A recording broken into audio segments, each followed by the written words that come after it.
Você teve um diagnóstico recente de ceratocone ou seu filho foi diagnosticado com ceratocone, então a dúvida é se tem tratamento para essa doença. E sim, existe tratamento, existem várias formas de tratar a doença. O que eu explico para os meus pacientes aqui na clínica é o seguinte: o tratamento ceratocone tem duas frentes diferentes. Uma delas é tratar a progressão da doença, é impedir que essa doença avance. Para que o ceratocone não avance, a gente tem duas coisas importantes a serem feitas. Uma delas, que é básica, é o controle da alergia ocular. Porque o ceratocone é uma doença que está muito associada com a alergia ocular. A maioria dos pacientes são alérgicos e coçam os olhos. Então, não pode coçar os olhos, porque se sabe que o atrito da coçadura vai levar ao encurvamento maior ainda dessa córnea, com piora da doença. Então, o controle da alergia é fundamental. O outro pilar que se tem disponível aí para impedir que essa doença avance é um procedimento extremamente efetivo e é o único que a gente sabe que realmente consegue fazer isso, que é o crosslinking do colágeno corneano. Crosslinking é um procedimento cirúrgico que se faz então dentro do bloco cirúrgico, com anestesia local, e é feito a aplicação de luz ultravioleta através de um aparelho específico para isso, ao mesmo tempo em que a gente instila no olho a vitamina B2, que é a riboflavina. A combinação da luz com a riboflavina vai provocar na córnea um aumento do enrijecimento do colágeno, um aumento do entrelaçamento das fibras do colágeno corneano, fazendo com que essa córnea fique mais rígida e menos propensa a esse encurvamento progressivo. Quem pode fazer crosslinking? Quem deve fazer crosslinking?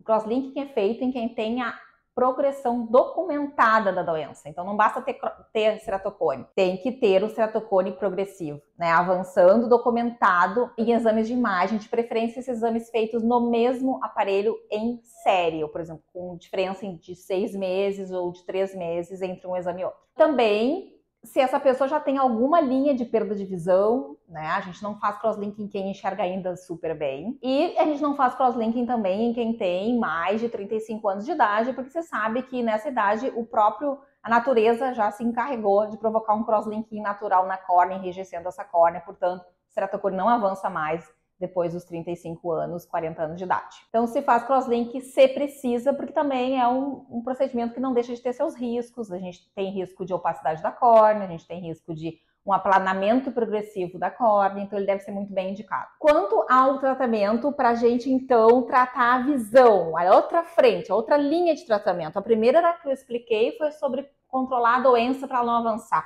E a segunda, então, para que a gente consiga melhorar a visão, que é o que a maioria das pessoas então estão realmente muito preocupadas, né? Como eu vou fazer para enxergar melhor? Como meu filho vai enxergar? Primeira coisa que deve fazer, que é mandatório, é teste de óculos, porque isso surpreende muito. Um teste de óculos bem feito é capaz de devolver muitas vezes a visão e restabelecer a vida da pessoa, nem que seja em um dos olhos. Muitas vezes o ceratocone ele é assimétrico, é uma doença que se manifesta mais num olho em geral do que no outro. E aquele olho que é menos acometido pode ter uma visão boa com óculos e isso garantir para a pessoa uma vida normal. Se isso não acontece, se os óculos não funcionam bem, a gente passa para testar e adaptar a lentes de contato, que são lentes especiais na maioria das vezes, lentes rígidas, corneanas ou esclerais, que são modelos diferentes. Existem inúmeros modelos de design, cada fabricante tem um leque de opções. Então, hoje em dia, eu digo para os pacientes, é muito difícil a gente não conseguir adaptar nada, a gente vai conseguir alguma coisa confortável, porque essas lentes, elas têm toda uma personalização e também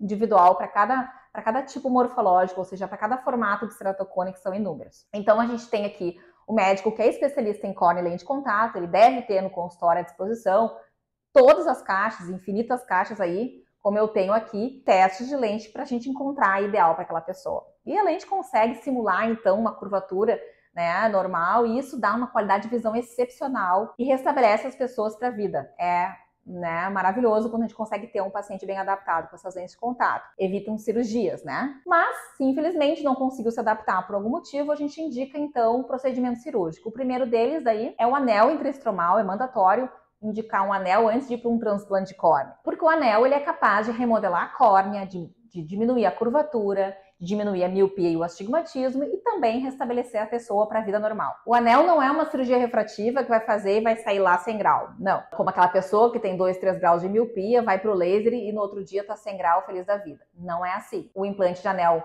é a laser também, utilizamos o laser de femto-segundo. Mas pensa que a córnea é uma córnea totalmente doente, aberrada, com uma curvatura completamente anormal, e o anel vai lá remodelar essa córnea. Então não tem o intuito de deixar a pessoa zerada de grau, longe disso. Tem o intuito de reduzir o estágio da doença e fazer com que a gente consiga, depois do implante de anel, adaptar um óculos melhor, conseguir prescrever um óculos para aquela pessoa que não conseguia usar óculos, ou até, quem sabe, uma lente de contato para uma pessoa que não conseguia adaptar a lente de contato. Então, o anel, ele tira as pessoas da lista de transplante de córnea. Foi uma invenção de um brasileiro, o Dr. Paulo Ferrara. Concomitantemente a isso, o anel estava sendo desenvolvido nos Estados Unidos também por outros médicos, mas o Ferrara, ele deu o start e se tornou uma ferramenta excepcional para tratamento dessas doenças, dessa doença ceratocone. E também de doenças similares ao ceratocone, como a degeneração marginal pelúcida, astigmatismo alto pós-transplante, enfim, córneas irregulares. E o anel, todo mundo acha que só existe o de Ferrara, mas o Dr. Paulo, ele tem os anéis que ele desenvolveu, mas inicialmente os anéis do Dr. Paulo foram desenvolvidos pela Medifacus, que é uma outra fábrica que hoje em dia, então,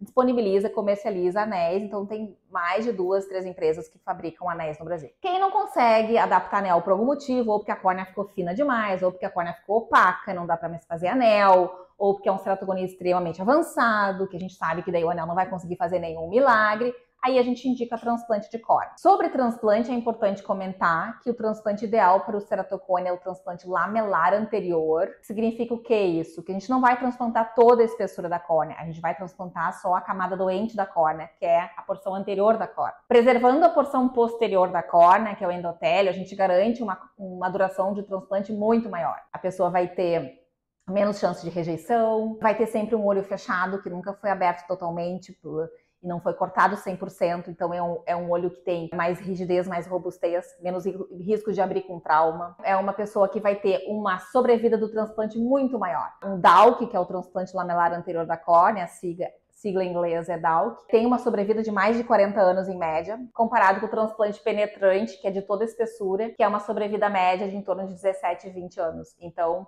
é um transplante extremamente mais duradouro, mais seguro, mais eficaz para o paciente com ceratocone. Então, sempre a gente tenta fazer um lamelar, mas existem casos em que avançou tanto, que nem o lamelar é possível mais. Por isso que eu sempre digo para os pacientes, nunca percam um acompanhamento, porque eu não quero que chegue aqui em estágio tão avançado que eu tenha que fazer um penetrante. Eu quero que o paciente chegue aqui, lá no início, né, que eu possa só prescrever uns óculos e resolver a vida dele. Mas se isso não aconteceu e que eu preciso de um transplante, eu quero fazer um lamelar e garantir para ele toda essa segurança.